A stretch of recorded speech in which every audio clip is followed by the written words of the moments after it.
موضوع الدرس في احکام اموال الفیء سورۃ الحشر تفسیر ابن کثیر. الحمد للہ رب العالمین والصلاة والسلام على اشرف الانبیاء وسید المرسلین سیدنا محمد وعلى آلہ واصحابہ اجمعین.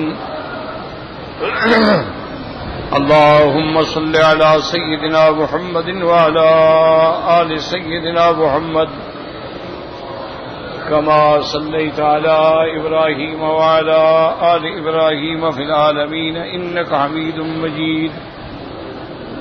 أعوذ بالله من الشيطان الرجيم. بسم الله الرحمن الرحيم.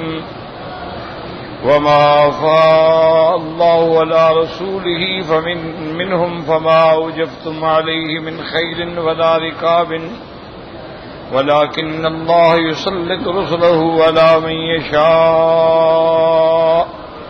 والله على كل شيء قدير. ما أفاء الله على رسوله من أهل القرى فلله وللرسول ولذي القربى واليتامى والمساكين وابن السبيل كي لا يكون دولة بين الأغنياء منكم.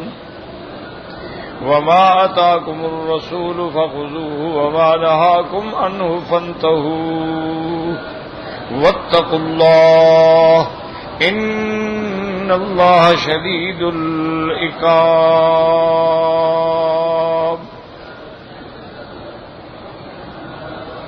قال المؤلف والمفسر رحمه الله تعالى فأذن لهم فدخلوا ثم جاءه يرفع وقال يا أمير المؤمنين هل لك في العباس وعلي رضي الله عنهما؟ قال نعم. تو آپ کے غلام نے آپ کے بتلایا کہ حضرت عباس اور حضرت علی بھی آئے ہیں. فأذن لهما فدخلا، آپ نے ان کو بھی اجازت دی اور دونوں حضرت عمر کے پاس آئے. فقال العباس یا امیر المؤمنین اقض بینی وبین ھذا یعنی علی. تو حضرت عباس نے کہا کہ امیر المؤمنین آپ میرے اور علی کے درمیان میں مہربانی کر کے فیصلہ کر دیں. فقال بعضهم اجل یا امیر المؤمنین اقض بینہما وارحما. اور جو حضرات بیٹھے تھے انہوں نے بھی کہا کہ حضرت آپ ان کا فیصلہ فرما دیں تاکہ انہیں بھی راحت ہو. قال مالک بن اوس خیل الی انہما قدما اولئک النفر لذلک. اب مالک بن اوس فرماتے ہیں کہ اب مجھے خیال آیا کہ باقی حضرات جو تشریف لائے ہیں وہ بھی شاید اسی لیے آئے ہیں. حضرت عثمان ہیں، حضرت عبد الرحمن بن عوف ہیں، حضرت زبیر بن العوام ہیں، سعد بن ابی وقاص ہیں. تو اب مجھے خیال آیا کہ وہ بھی اسی مسئلے کے حل کے لیے آئے ہیں. فقال عمر رضی اللہ عنہ اعتد ثم اقبل على اولئک الرہط. فقال، اب حضرت عمر سیدھے ہوئے اور جو حضرات بیٹھے تھے ان کو آپ نے خطاب کیا. فرمایا انشدکم باللہ الذی باذنہ تقوم السماء والارض هل تعلمون ان رسول اللہ صلی اللہ علیہ وسلم قال لا نورث ما ترکنا صدقۃ. قالوا نعم. تو انہوں نے فرمایا میں تمہیں قسم دیتا ہوں تم سب کو اللہ کی جس کے حکم سے آسمان اور زمین قائم ہیں. کیا تم یہ جانتے ہو کہ حضور پاک نے فرمایا تھا کہ ما ترکناہ فہو صدقۃ، جو ہم چھوڑ جائیں گے وہ خیرات ہے، وہ میراث نہیں ہے، وہ صدقہ ہوگا، وہ بطور میراث تقسیم نہیں ہوگا. یہ بات تم جانتے ہو کہ حضور کا فرمان ہے؟ انہوں نے کہا بالکل ہے. ثم اقبل علی علی والعباس. اس کے بعد حضرت عمر نے حضرت عباس اور علی کو مخاطب فرمایا. فقال انشدکما باللہ الذی باذنہ تقوم السماء والارض هل تعلمان ان رسول اللہ صلی اللہ علیہ وسلم قال لا نورث ما ترکنا صدقۃ. فقالا نعم. تو آپ نے حضرت علی اور حضرت عباس کو بھی قسم دی. فرمایا میں تمہیں قسم دیتا ہوں اس ذات پاک کی جس نے اذن سے آسمان و زمین قائم ہے. کیا تم دونوں یہ حدیث جانتے ہو کہ حضور پاک نے فرمایا تھا کہ ہم نے جو مال چھوڑا ہے وہ ورثہ نہیں ہے، ما ترکنا ہو وہ صدقۃ، اللہ کے راستے میں خیرات کیا جائے۔ انہوں نے کہا بالکل ہم مانتے ہیں، یہ حضور کا فرمان ہے۔ فقال ان اللہ خص رسولہ بخاصۃ لم يخص بها احد من الناس، وقال تعالی ما افاء اللہ علی رسولہ منهم فما اوجفتم علیہ من خیل ولا رکاب ولکن اللہ یسلط رسلہ علی من یشاء واللہ علی کل شیء قدیر۔ آپ نے فرمایا کہ اللہ تبارک و تعالی نے کچھ اموال ایسے ہیں جو سرکار دو عالم کے لیے خاص فرما دیے تھے۔ فکان اللہ تعالی عفا علی رسولہ اموال بنی النذیر واللہ ما استأثر بها علیکم ولا اعرض دونکم، فقال رسول اللہ صلی اللہ علیہ وسلم یاخذ منها نفقۃ سنہ او نفقہ ونفقۃ آلہ سنہ ویجعل ما بقی اسوۃ المال۔ تو حضرت عمر رضی اللہ تعالی عنہ نے فرمایا کہ دیکھو اللہ نے بنو نذیر کا مال تو خالص حضور کے لیے تھا، لیکن حضور پاک نے ہمیشہ آپ لوگوں پہ مہربانی کی کہ اپنا خرچہ اور گھر والوں کا خرچہ نکالنے کے بعد وہ سب تمہارے اندر تقسیم کر دیا جاتا تھا۔ تو حضور پاک نے تو اپنے لیے کوئی چیز رکھی ہی نہیں ہے۔ ثم اقبل على اولئک الرجال وقال انشدكم بالله الذي باذنه تقوم السماء والارض هل تعلمون ذلك قالوا نعم۔ انہوں نے پھر قسم دی بھی، یہ سب جانتے، انہوں نے کہا جی ہاں بالکل ٹھیک۔ ثم اقبل على علي بن عباس وقال انشدكم بالله الذي باذنه تقوم السماء والارض هل تعلمون ذلك قال نعم۔ انہوں نے کہا کہ جو میں کہہ رہا ہوں تمہیں قسم دیتا ہوں یہ بات ٹھیک ہے؟ انہوں نے کہا بالکل ٹھیک ہے۔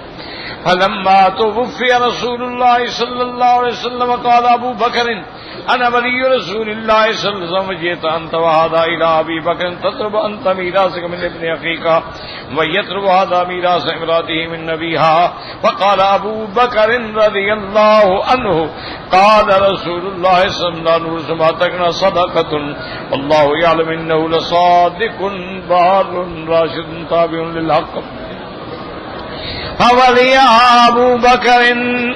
اب جب حضور کی وفات ہو گئی اور حضرت ابو بکر رضی اللہ تعالی عنہ خلیفہ بنے، متولی بنے، تو حضرت عمر نے فرمایا کہ تم بھی اور عباس بھی، تم دونوں حضرت ابو بکر کی خدمت میں آئے تھے اور تم نے مطالبہ کیا اپنے حضرت عباس نے کہ بھئی وہ میرے چاچا کے یعنی میرے بھائی کے من ابن عقیق میرے بھائی کے بیٹے ہیں، ان کا مجھے میراث دیں۔ وَيَطْلُبُ هَذَا، حضرت علی نے مطالبہ کیا کہ مجھے میری بیوی کا حصہ دیں۔ آپ دونوں آئے تھے میراث مانگنے کے لیے؟ انہوں نے کہا جی ہاں آئے۔ فقال ابو بکر رضی اللہ تعالیٰ عنہ، تو حضرت ابو بکر نے کیا جواب دیا تھا؟ انہوں نے فرمایا کہ قال رسول اللہ صلی اللہ علیہ وسلم نورث ما ترکنا صدقۃ۔ حضرت ابو بکر نے کہا کہ سنو، اللہ کے نبی کا میراث ہے ہی نہیں۔ حضور پاک نے فرما دیا ہمارا کوئی میراث نہیں، کہ جو بھی ہم چھوڑیں وہ اللہ کے راستے میں صدقہ ہے۔ اب جناب فرماتے ہیں حضرت عمر واللہ یعلم، اللہ جانتے ہیں، انہ لصادق بار راشد تابع للحق فولیہ ابو بکر۔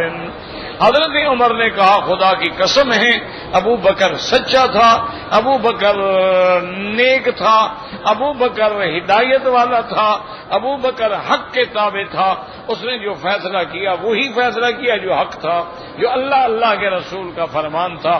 تو حضرت ابو بکر نے فرمایا کہ اب اس مال کا میں متولی ہوں بطور خلیفہ، میراث نہیں، اور جیسے حضور خرچ کرتے تھے اسی طرح خرچ ہوگا۔ فلما توفي قلت انا ولي رسول الله صلى الله عليه وسلم ولي ابي بكر فليتها ما شاء الله ان عليها فجئت انت وهذا وانتما جميع وامركما واحد وسالتمانيها فقلت ان شئتما فانا ادفع اليكما الا ان عليكما عهد الله ان تلياها بالذي كان رسول الله يلياها فاخذتماها مني على ذلك ثم جئتماني لاقضي بينكم بغير ذلك والله لا اقضي بينكما بغير ذلك حتى تقوم الساعه فإن عجزتما عنها فرداها إلي۔ اب جناب حضرت ابو بکر بھی جب فوت ہو گئے تو اب میں بن گیا ولی، سرکار دو عالم کا بھی اور ابو بکر کا بھی. پھر تم بھی آ گئے اور سارے اکٹھے ہو کے میرے پاس آ گئے اور تم لوگوں نے مجھ سے کہا کہ وہ اموال ہمیں دیے جائیں. تو میں نے تم دونوں سے یہی کہا کہ میں وہ تم کو دے دیتا ہوں، لیکن اس میں وہی عمل ہوگا جو حضور پاک نے کیا اور جو ابو بکر نے کیا. جیسے حضور صدقہ کر دیتے تھے گھر والوں پہ، خیرات، صدقات، یتیم، مساکین، رشتہ دار، ذوی القربہ، اگر تم اسی پر چلو تو یہ اموال لے لو، تم جانو تمہارا کام جانے کنٹرول کرو. میراث نہیں ہے، میں تمہیں متولی بنا رہا ہوں. تو تم لوگوں نے کہا کہ ٹھیک ہے ہم متولی بنیں گے، اسی طرح کریں گے جیسے حضور نے کیا. میں نے متولی بنا دیا، ابھی 1 سال نہیں گزرا کیا پھر لڑ پڑے واپس میں. اب آ گئے ہو جی میرا فیصلہ کرو. تو میں نے تو تم کو دے دیا تھا، پھر کو کس بات کا فیصلہ چاہتے ہو؟ تو یاد رکھو خدا کی قسم ہے مجھے کہ میں بالکل ایسا فیصلہ نہیں کروں گا حتیٰ کہ قیامت آ جائے. فیصلہ وہی رہے گا جو اللہ کے رسول نے فرمایا تھا اور حضرت ابو بکر نے کیا. تم تنگ آ گئے ہو تو واپس کر دو بیت المال کو، یہ مال یہ پھر ہم سنبھالیں گے، ہم اسی طرح خرچ کریں گے جیسے کہ حضور صلی اللہ علیہ وسلم خرچ کرتے تھے. قال الامام احمد بن عامر عالم وفان قال اخبرنا وسويد يقول حدثنا عن مالك قال ان الرجل كان يجعل له من ماله النخلات او كما شاء الله تفتح عليه قريظه والنذير قال فجعل يرضى ذلك. قال وان اهلي امروني ان اتي النبي صلى الله عليه وسلم والذي كان اهله اتوه بعده.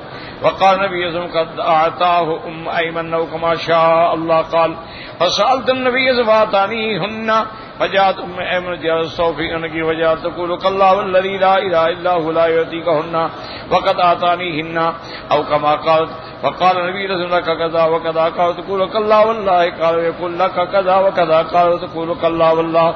قال ويقول لك كذا وكذا. قال حسبت انه قال 10 امثالها او قال قريبا من 10 امثاله او كما قال البخاري ومسلم طريقا مامن به. وهذه المصارف المذكورة في هذه الآية هي المصارف المذكورة في خمس الغنيمة وقد قدمنا الكلام عليها في سورة الأنفال بما يأتي بالله الحمد.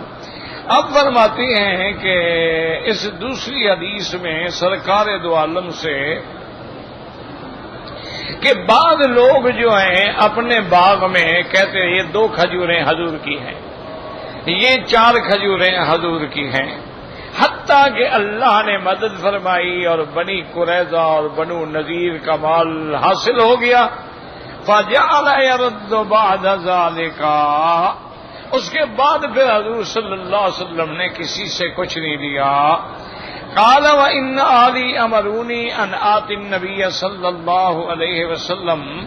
حضرت انس کہتے ہیں کہ مجھے گھر والوں نے کہا کہ میں حضور کے پاس جاؤں اور ان سے سوال کروں کان اہلہ آتوہ او بعدہ، کہ مجھے بھی آپ نے کچھ دیا تھا. حضور صلی اللہ علیہ وسلم نے قد آتاہ ام ایمن، بی بی ام ایمن کو بھی دیا تھا.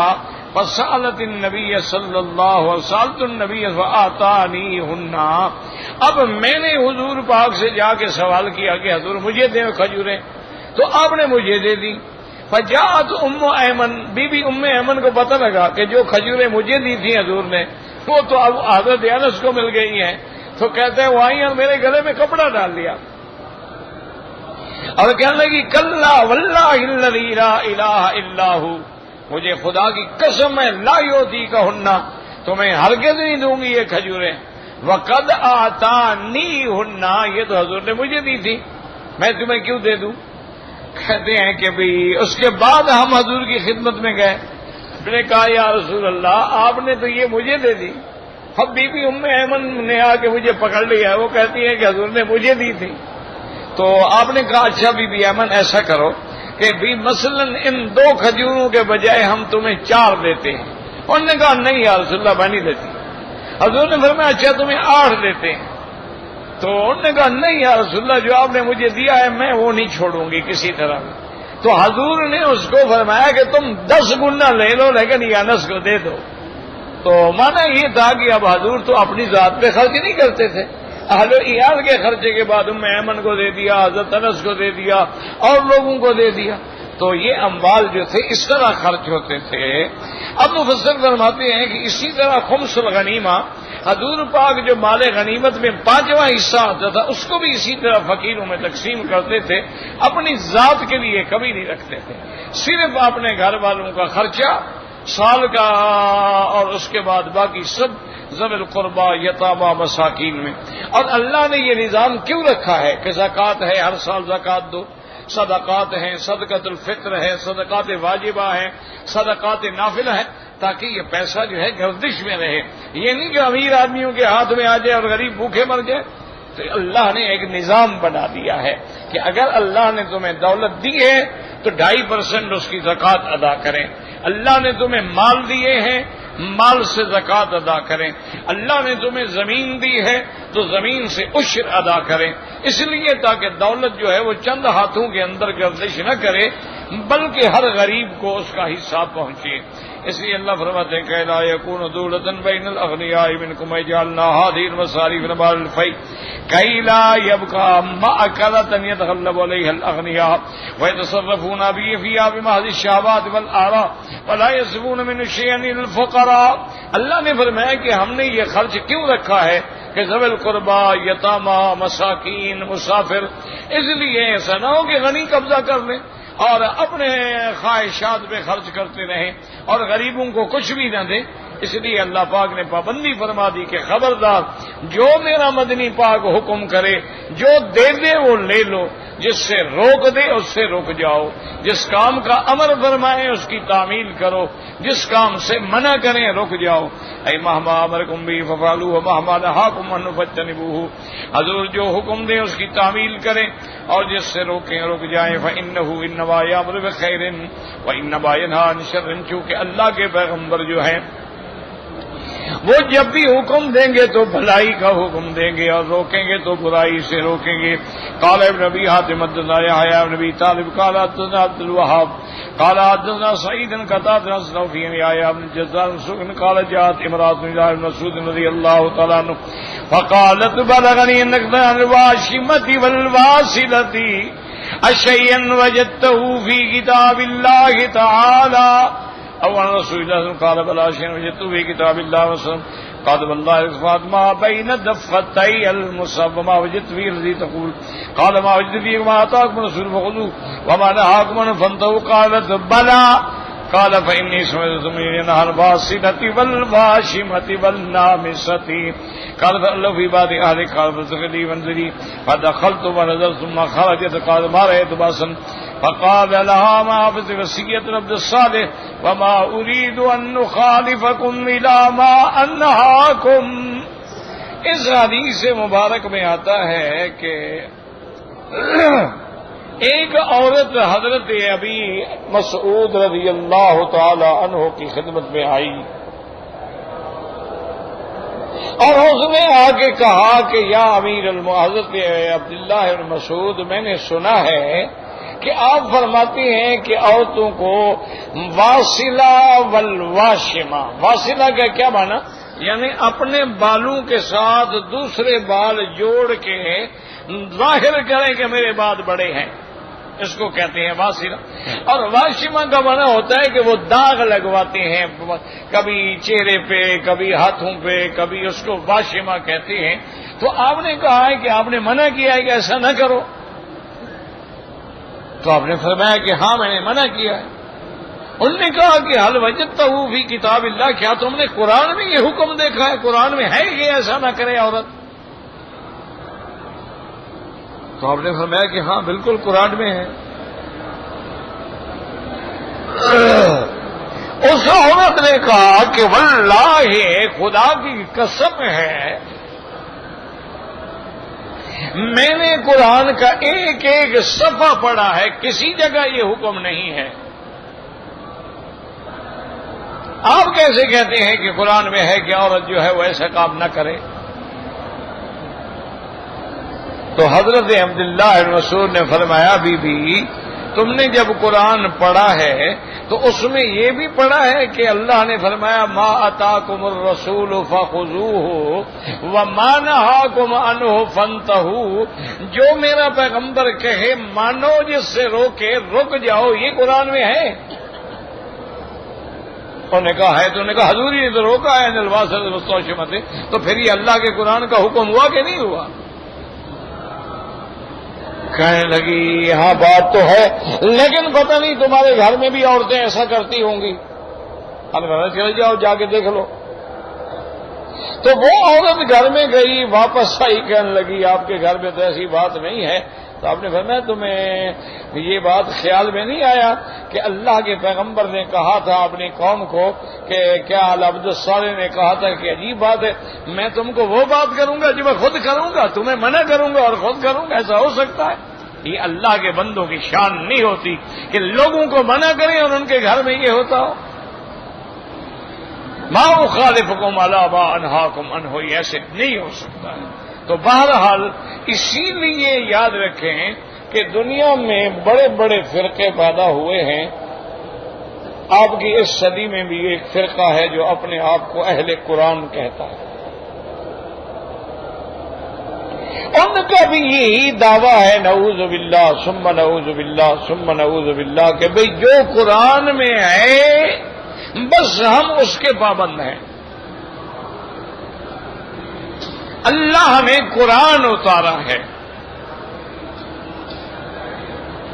اور اللہ نے قرآن کی حفاظت کی ذمہ داری کا وعدہ فرمایا ہے کہ قرآن کی میں حفاظت کروں گا، لہذا ہم قرآن کو مانتے ہیں، باقی اب حدیث باقی چیزیں جو ہے ہم نہیں مانتے،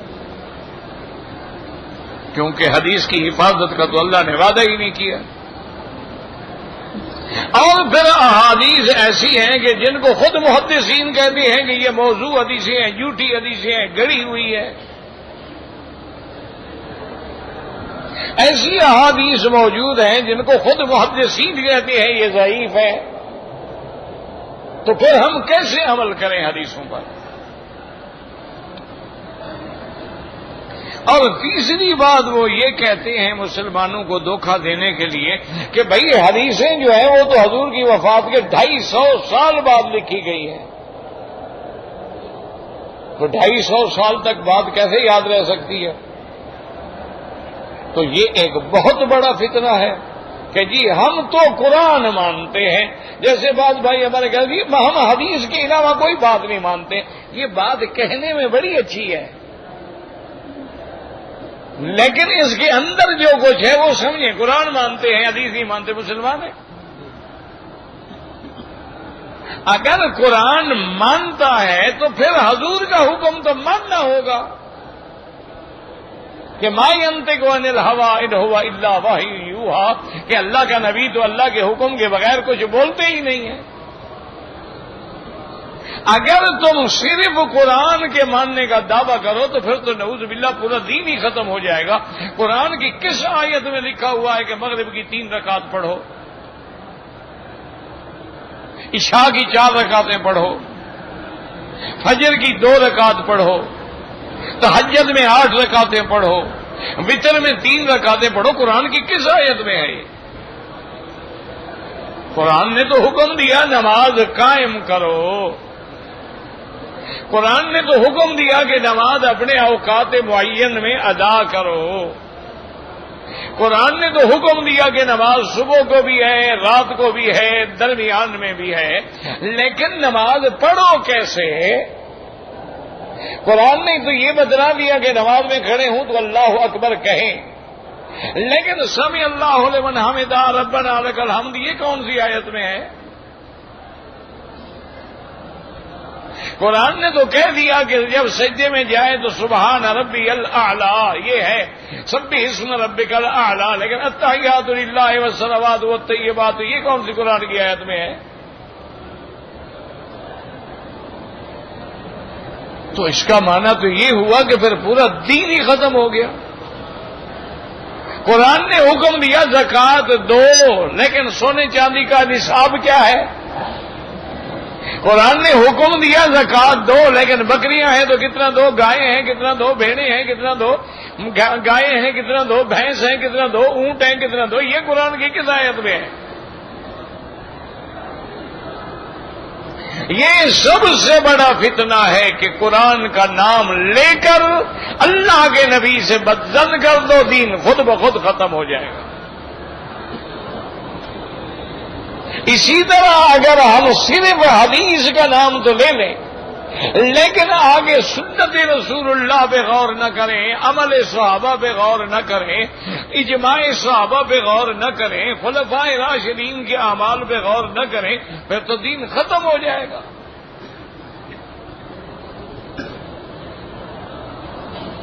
تو دین پہ چلنے کے لیے لازم ہے کہ قرآن پہ ایمان ہوگا تو صاحب قرآن پہ بھی ایمان ہوگا کہ قرآن اللہ کا ہے اور سمجھانے والا محمد مصطفیٰ ہے.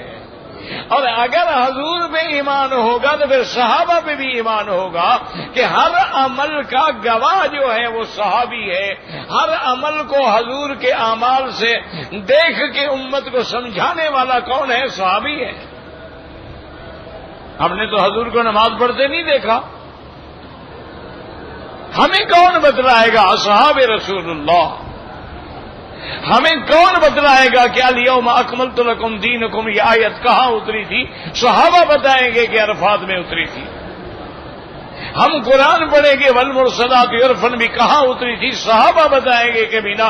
اسی لیے دشمنوں کی یہ سازشیں ہیں، بعض صحابہ کا نام لے کے اہل بیت کے دشمن بنا دیتے ہیں اور بعض اہل بیت کا نام لے کر صحابہ کا دشمن بنا دیتے ہیں اور بعض قرآن کا نام لے کر حدیث کا منکر بنا لیتے ہیں اور بعض حدیث کا نام لے کر فقہ کا منکر بنا دیتے ہیں. نتیجہ یہ نکلتا ہے کہ دین ختم ہو جاتا ہے. یہ دین کی کڑیاں ہیں، جب تک یہ قائم رہیں گی دین قائم رہے گا.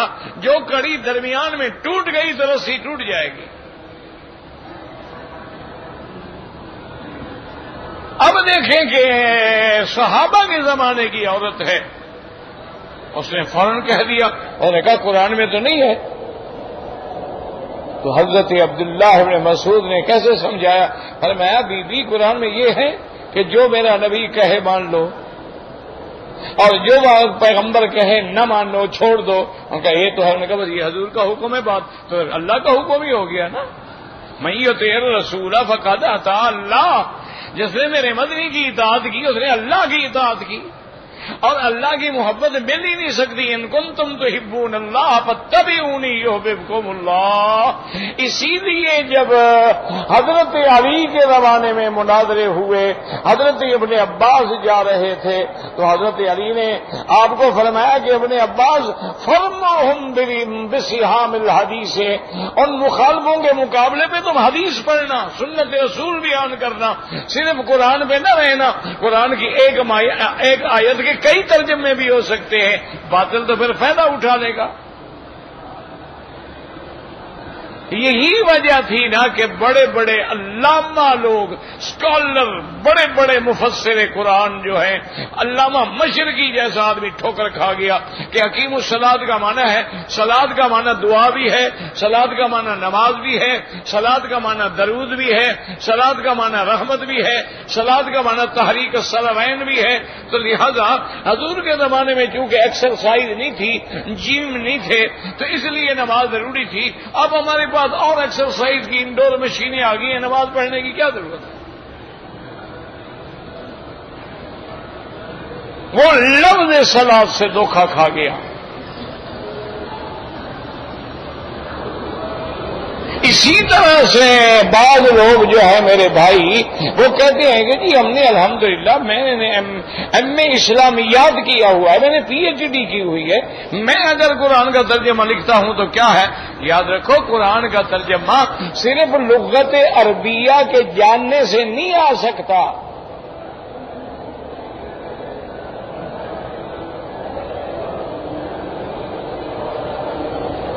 صرف ایک آدمی کو زبان آتی، اگر لغت عربیہ سے قرآن آ جاتا تو یہ مکے میں رہنے والے تو سارے عربی بولتے ہیں. یہاں کا تو ہر چھوٹا بچہ جو ہے وہ بھی عربی بولتا ہے، تو اس کو قرآن کا تفسیر آتی ہے، ترجمہ آتا ہے، کیسے کہا ہے آپ؟ اس کے لیے ضرورت ہوتی ہے کہ علماء ہوں اور اہل علم ہوں، وہاں جا کے پھر قرآن پاک کا صحیح فہم آئے گا۔ یاد رکھیں کہ آپ کے ملک میں تو قرآن کو کوئی جانتا بھی نہیں تھا۔ سب سے پہلے حضرت شاہ ولی اللہ محدث نے رحمت اللہ علیہ نے قرآن کا ترجمہ لکھا۔ انہوں نے الفوز الکبیر فی علم التفسیر کتاب لکھی۔ اس کے بعد شاہ عبد القادر رحمت اللہ علیہ نے، شاہ رفیع الدین رحمت اللہ علیہ نے، اس طرح پھر علماء نے خدمت کی، قرآن لکھتے گئے، ترجمہ لکھتے گئے، اور پھر اس کے بعد تفاسیر آتی گئیں۔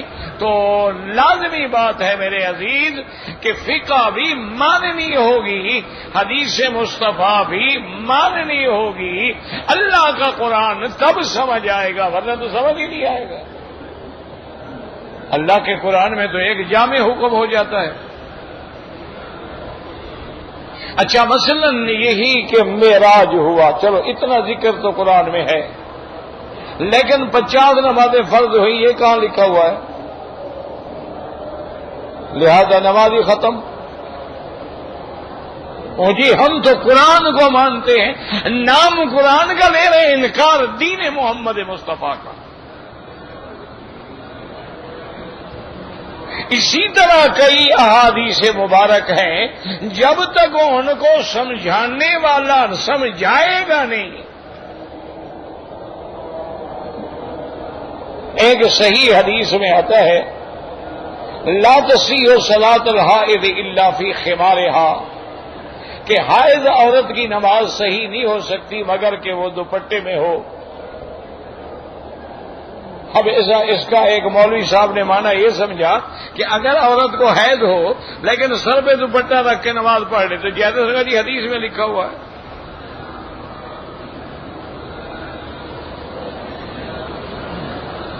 انہوں نے کہا جی حدیث ہے کہ لا تصیح صلاۃ الحائض الا فی خمارها، کہ بھی حائض عورت کی نماز جو ہے وہ چنڈی کے بغیر نہیں ہو سکتی۔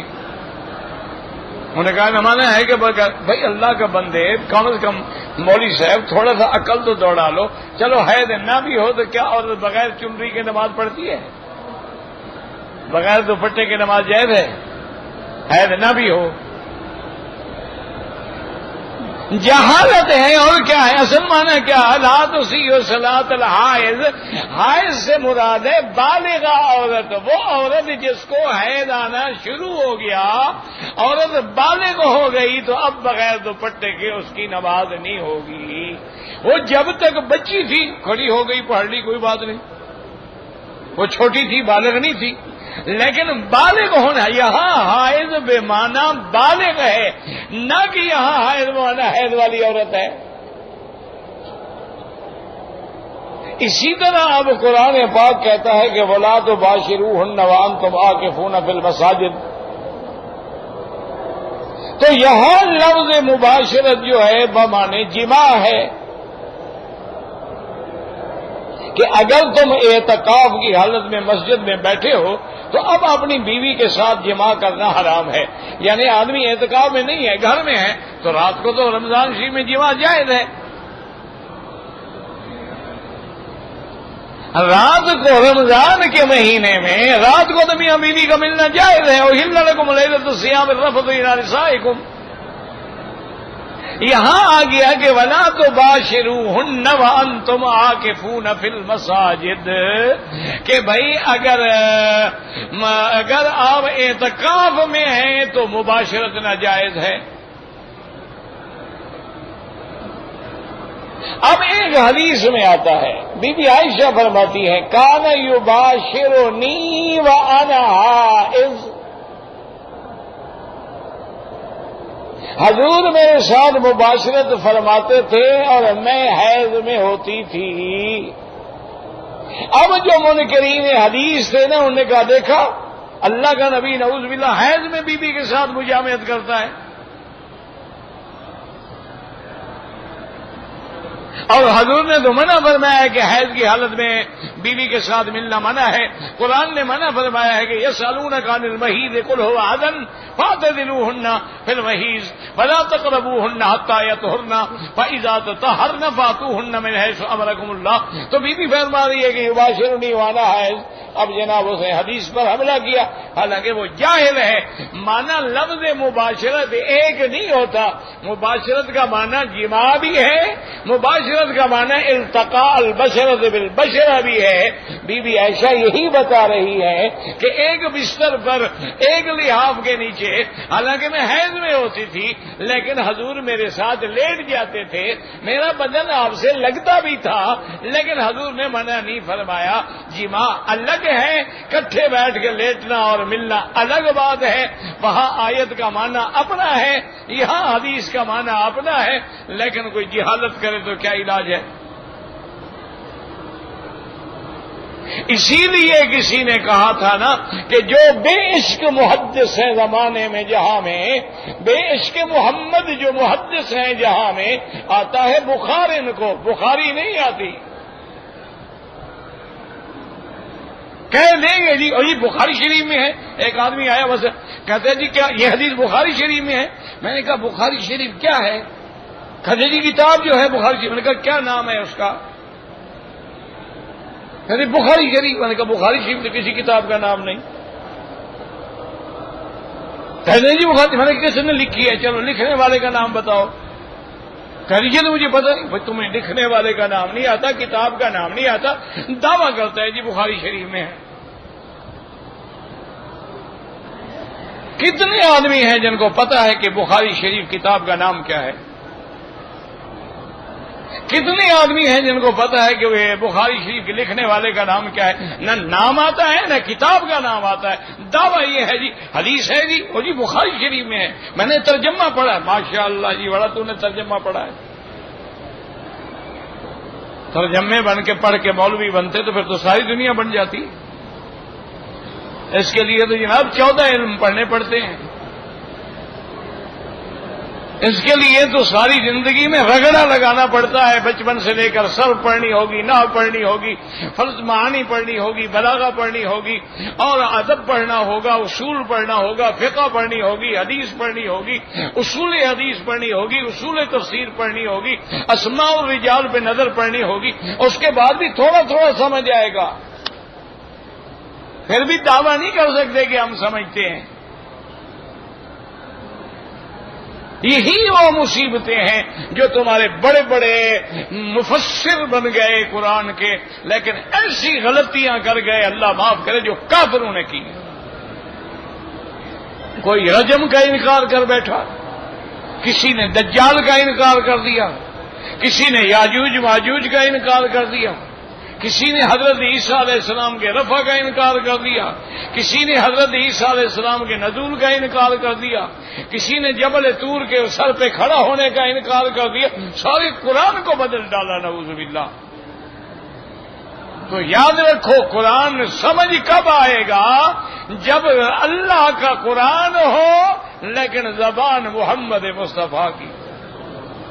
قرآن اللہ کا ہو، عمل کا نمونہ محمد مصطفیٰ کا ہو.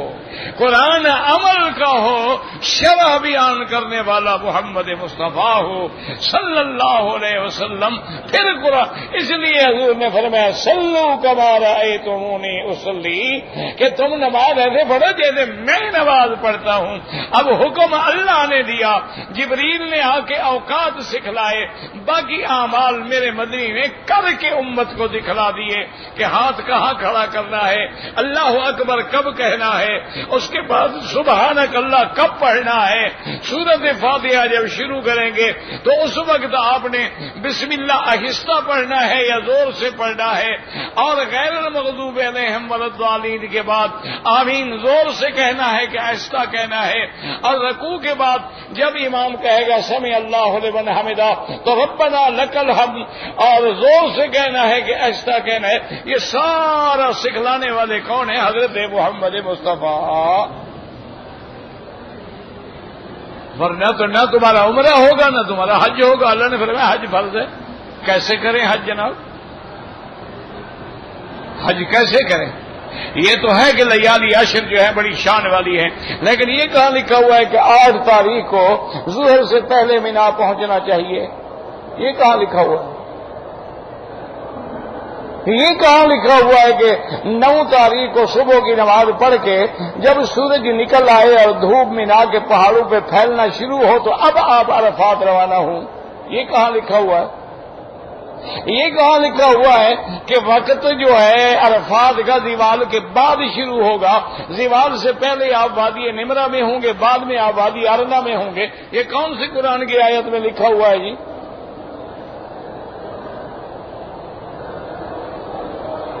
تو لازم بات ہے کہ اللہ کا قرآن اور حدیث محمد مصطفیٰ، اس کے بعد اجماع اور پھر اس کے بعد قیاس، یہ اگر 4 ادلہ نہ ہوں گے تو کبھی دین آپ سمجھ نہیں سکتے۔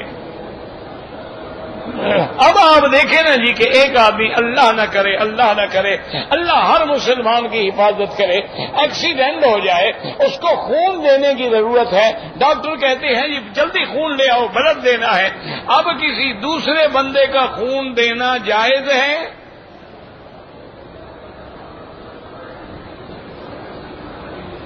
اچھا پھر کبھی پتہ بھی نہیں ہوتا کہ بلڈ بینک جو ہیں ان میں باہر کے ملکوں سے بھی خون آتے ہیں، پتہ ہے مسلمان کا ہے، کافر کا ہے، سکھ کا ہے، ہندو کس کا ہے؟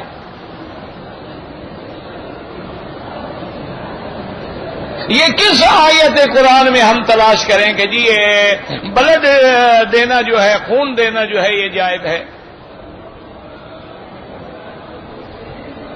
یا ہم کہتے ہیں نہ دیں، مانا ہے کہ لوگ مر جائیں؟ اللہ کروڑوں فقہا پہ رحمتیں فرمائے، انہوں نے سارے قرآن پہ نظر ڈالی، انہوں نے احادیث پہ نظر ڈالی، انہوں نے بیٹھ کے اجتہاد کیا کہ بھئی اگر ضرورت پڑ جائے بیمار کو خون دینے کی تو خون دینا جائز ہے۔ ان سے پوچھا کہ حضرت کیسے جائز ہے؟ انہوں نے کہا دیکھو قرآن کہتا ہے کہ بھئی اگر ماں اپنے بچے کو دودھ نہ پلائے، بہتر تو یہی ہے کہ والوالدات یرضعن اولادہن، مائیں اپنے بچوں کو دودھ پلائیں، لیکن اگر ماں کہے میں نہیں پلاتی، یا ماں کہے میں بیمار ہوں، یا ڈاکٹر کہے کہ ماں بیمار ہے، اس کا دودھ بچے کو نہیں پلانا، تو اب کوئی دوسری عورت اس کو دودھ پلا سکتی ہے یا نہیں پلا سکتی؟ دایا دودھ پلا، اچھا حضور پاک کو دودھ کس نے پلایا؟ بی بی حلیمہ سعدیہ نے۔ بی بی حلیمہ آپ کی والدہ تھوڑی ہے، والدہ تو آپ کی بی بی آمنہ ہے۔ تو دوسری عورت کا دودھ پینا جائز ہے، تو اس سے مجتہدین نے فتویٰ لے لیا کہ بھئی اگر دوسرے کا دودھ جائز ہے، دودھ سے ہی تو خون بنتا ہے، پھر خون بھی جائز ہے، مسئلہ حل ہو گیا۔ تو اگر ہمارے سامنے اجماع نہ ہو، ہمارے سامنے فقہ نہ ہو، تو پھر تو مسئلہ، اسی لیے محدثین نے خود فرمایا ہے کہ نحن الصیادلہ وانتم الاطباء۔ انہوں نے کہا فقہا کی جماعت اللہ تمہارے اوپر رحمت کرے، بھئی ہم تو صیدلی ہیں، ہم نے تو دوائیں اکٹھی کر کے سٹور میں رکھ دی ہیں، اب دوا استعمال کہاں کہاں ہونی ہے، طبیب تو تم ہو، یہ تمہارا کام ہے، ہمارے ذمہ تھا کہ ہم حدیثیں جمع کر کے رکھ دیں۔ اب اس حدیث سے ما یستفاد کیا ہے، مسئلہ کیا ہے، استنباطات کیا ہے، کون کون سا حکم نکلتا ہے، یہ تو تمہارا کام ہے، یہ ہمارا کام تھوڑا ہے۔ ہمارا کام تو حدیثیں جمع کرنا ہے، ہمارا کام حدیثوں کو چھاننی میں چھاننا ہے کہ کوئی بندہ اس میں جھوٹا نہ آ جائے، وضاع نہ آ جائے، کذاب نہ آ جائے۔ ہم صحیح حدیثیں جمع کر کے رکھ دی ہیں، اب یہ فقہا کا کام ہے کہ یہ دیکھیں کہ بھی اس حدیث مبارک سے کیا کیا مسئلہ نکلا۔ اب دیکھیں ایک حدیث میں ہے کہ مکہ شریف میں راکب رسول اللہ صلی اللہ علیہ وسلم، حضور پاک نے مکہ شریف میں بھی گدھے پہ سواری فرمائی، آپ گدھا پہ سوار ہوئے اور کہیں تشریف لے گئے، تو یہ حدیث ہے بالکل ٹھیک ہے، گدھا پہ سواری کرنا سنت ہے، اونٹ ہے، گدھا ہے یا گھوڑا ہے، سب سنت ہے، خچر ہے۔ اب حدیث میں تو اتنا ہے نا کہ راکب رسول اللہ صلی اللہ علیہ وسلم علی الحمار ہے، حضور نے گدھا پہ سواری کی، بس اتنا ہے۔ اب یہ مجتہدین کا کام تھا، انہوں نے مسئلہ نکال لیا کہ الحر حر مکہ تھا والسکل سکل النبوت فکیف لا یورک، کہ بھئی مکے کی گرمی ہو اور نبوت کا بوجھ ہو، کیسے ہو سکتا ہے کہ بھئی جانور کو پسینہ نہ آیا ہو؟ اور حضور نے کپڑے نہیں دھوئے، معلوم ہوا کہ جانور کا پسینہ پاک ہے۔ مسئلہ حدیث سے نکالا، کوئی امام اپنی بات نہیں کہتا، سب تابع ہوتے ہیں فرمان محمد مصطفیٰ کے صلی اللہ علیہ وسلم۔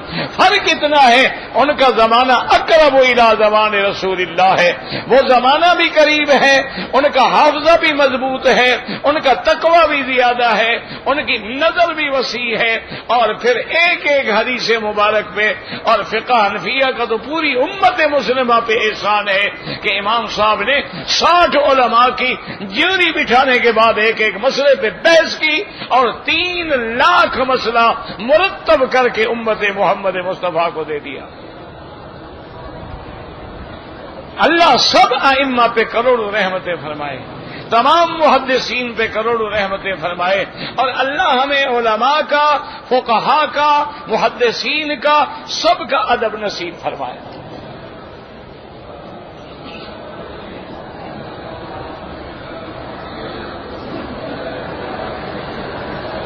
بھائی عورت کے 1/4 بال نہیں کاٹنے، عورت کے بال کٹھے کر کے جہاں انتہا ہو بس اتنی سے کاٹ لینے ہیں بس۔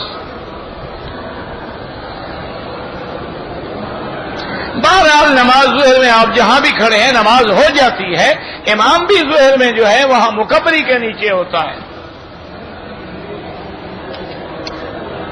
کفن پہ قرآنی آیات لکھنا جو ہے بالکل بدعت ہے۔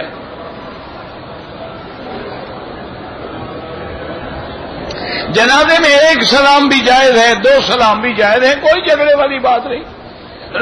1 کرو گے اتنا ثواب ملے گا، 2 کرو گے زیادہ ملے گا، ویسے دونوں حدیث سے ثابت ہیں۔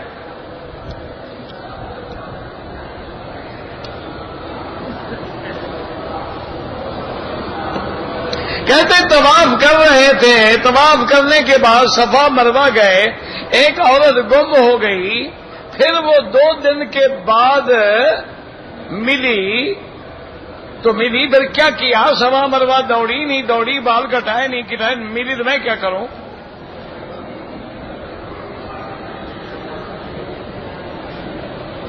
ہم انڈیا سے سیدھا مدینہ منورہ آئے، پھر مدینہ منورہ سے آئے احرام باندھ کے، بالکل ٹھیک ہے۔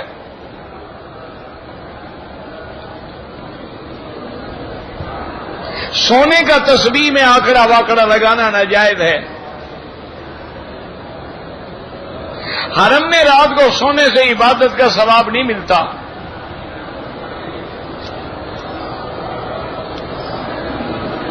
یا حی یا قیوم اللہ کے نام ہے، مانگیں جو مانگنا ہے اللہ سے۔ زمزم پینے کے وقت شفا کی نیت کریں، پانی 3 گھونٹ میں پئیں۔ اگر خالص سونے کی گھڑی ہے تو وہ حرام ہے، ایک ہے سونے کا رنگ ہو وہ تو کوئی فرق نہیں پڑتا۔ احرام کی حالت میں عورت کپڑا لٹکا دے، چہرے کو لگ جائے کوئی بات نہیں، کیا ہو گیا؟ شہری پردے میں ماموں باپ کے رضائی بھائی بالکل سب سے پردہ کرے۔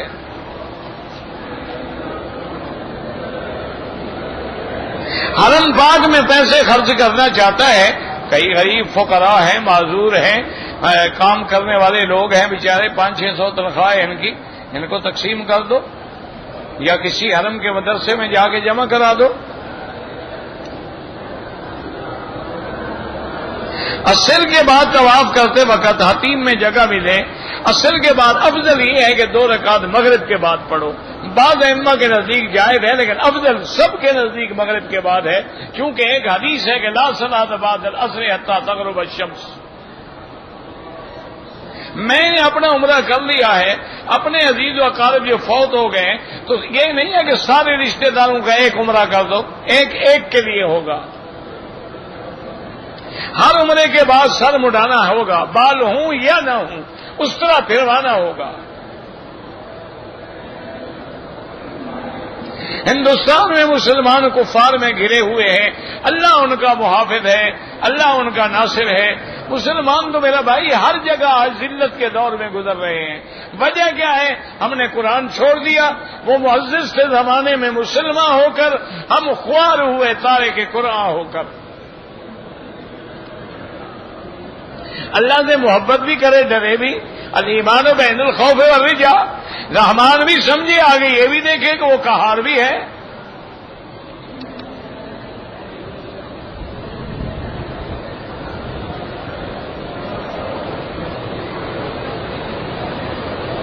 پتہ نہیں کیا ہے، میرا رشتہ ماموں کے گھر میں نانی نے کرایا تھا، نانی فوت ہو گئی اور سونے کی انگوٹھی کپڑے بھی دیے تھے، اب ماموں رشتہ نہیں دے رہے تو جان چھوڑو، کوئی بات نہیں، تم اپنا مال واپس لو اور رشتہ کر لو، خود بخود سیدھا ہو کے آئے گا۔ پھر تم منتیں کرو گے وہ تو اکڑے گا نا، اس کو جناب مجھے نیچے میرا مال مجھے تو السلام علیکم۔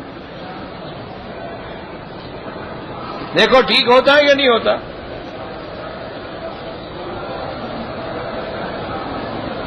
ہماری گھر سے گاڑی گم ہو گئی ہے، سورت وضحیٰ پڑھ کے اللہ سے دعا کریں۔ اگر طواف کے دوران کسی نامحرم کا ہاتھ لگ جائے، اللہ تو جانتے ہیں نا، آمدن نہ لگاؤ، غلطی میں لگی اللہ معاف کرے۔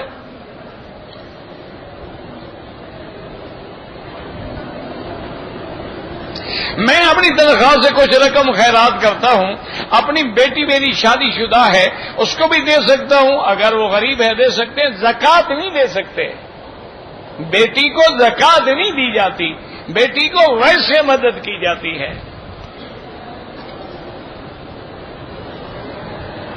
کہتے جی احمد رضا خان صاحب کی کتابیں جو ہیں وہ ہم پڑھ سکتے ہیں۔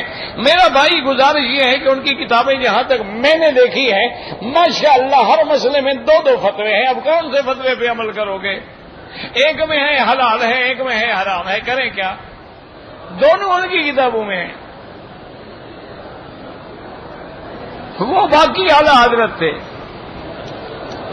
بڑے بڑے ہوتے ہیں نا، جو آیا کہہ دیا۔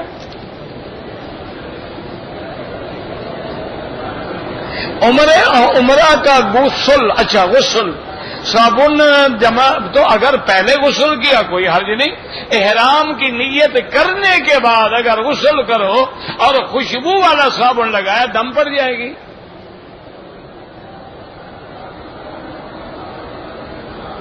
تبلیغ والے جو ہیں وہ گشت کرتے ہیں، تم جانو وہ جانے، سارے کو میں نے ٹھیکہ لیا ہوا ہے، تم نہ کرو گشت، بات ختم، تمہیں کیوں مروڑ اٹھتا ہے؟ ایک آدمی دین کا کام کرتے آپ نہیں کرتے، ان کو دیکھ کے بھی جلتے ہو، اچھی بات ہے بھائی، جو کر رہا ہے غریب کرنے دو، تمہیں اچھا نہیں لگتا نہ کرو۔ وہ جب دین کی گشت کے لیے نکلے تم گانے بجانے کے لیے نکلو، مقابلہ کرو نا۔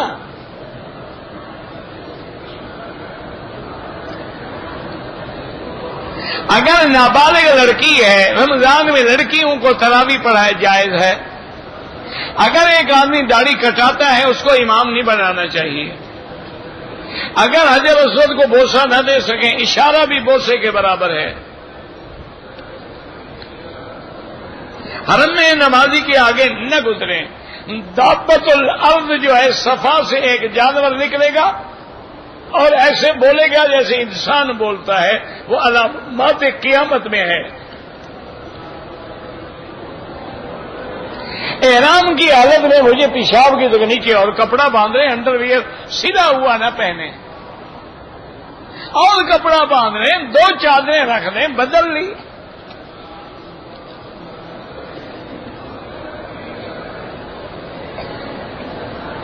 پتہ نہیں آپ نے کیا لکھا ہے، مجھے تو سمجھ نہیں آیا۔ میں نے تھوڑے سے بال کینچی سے کاٹے، اگر ٹک لگایا تھا، دو بال ادھر سے دو ادھر سے دو ادھر سے، پھر دم پڑ گئی۔ اگر چوتھا حصہ بالوں کا کٹ گیا تھا پھر کوئی حرج نہیں۔ جیرانہ سے عمرہ کریں، مسجد عائشہ سے کریں، سب جائز ہے۔ جنازے میں ایک سلام پھیریں، 2 پھیریں، سب جائز ہے، کوئی جھگڑے والے مسئلے ہی نہیں ہیں۔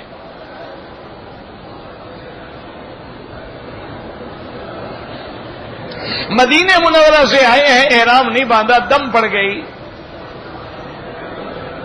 مدینہ منورہ میقات ہے، یہ تھوڑا ہے کہ جو مرضی آئے آ جاؤ۔ ہر طواف کے بعد 2 رکعت ضروری ہے۔ مقام ابراہیم بے افضل ہے، وہاں جہاں جگہ ملے جائز ہے۔ فجر اور عصر کے بعد حنفی حضرات نہ پڑھیں، باقی ائمہ کے نزدیک جائز ہے۔ ایک عمرہ ایک کے لیے، ایک طواف ایک کے لیے۔ مقام ابراہیم پہ کوئی نماز پڑھے، کوئی منع تھوڑا ہے۔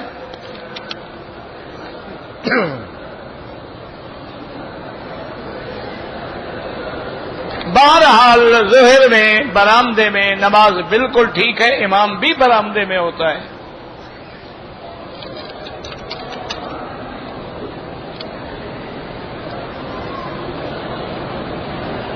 مدینے سے آئے، احرام نہیں باندھا، دم ہو گیا، یا واپس جا کے عمرہ کرو، وہ تمہیں سستا رہے گا، 30 ریال جانے کے 30 آنے کے، زیارت بھی ہو جائے گی اور عمرہ بھی ہو جائے گا، ورنہ بکری تو 300-400 ریال سے کم نہیں ملے گی۔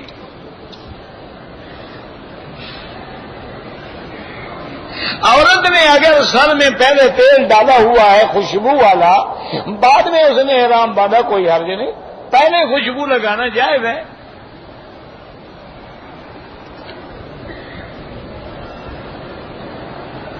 کہتے ہیں جی کو بعض لوگ کہتے ہیں کہ تبلیغ والے شرک کرتے ہیں، ساتھ چل کے بابا دیکھ لو، 5-7 دن ساتھ لگاؤ، دیکھو شرک کر رہے ہیں، کفر کر رہے ہیں، کیا کر رہے ہیں۔ اگر واقعی شرک کفر کرتے ہیں چھوڑ دو، لیکن ساتھ رہ کے فیصلہ کرو نا۔ اللہ ہمیں علم عطا فرمائے، میں جلالین پڑھ رہا ہوں، اللہ سب طلباء کو علم نصیب فرمائے۔ اللہم یا معلم ابراہیم علمنا ویا مفہم سلیمان فہمنا، اللہم نور وجوہنا بنور الایمان، نور قلوبنا بنور العرفان، اللہم ارزقنا علوم الاحادیث والقرآن، اللہم استرنا بسترک الجمیل، اللہم انصر الاسلام والمسلمین، اللہم انصر المجاہدین الذین یجاہدون فی سبیلک لإعلاء کلمتک، اللہم احفظ سائر بلاد المسلمین، هذا البلد الامین فاجعلها آمنا مطمئنا سخاء رخاء الى یوم الدین۔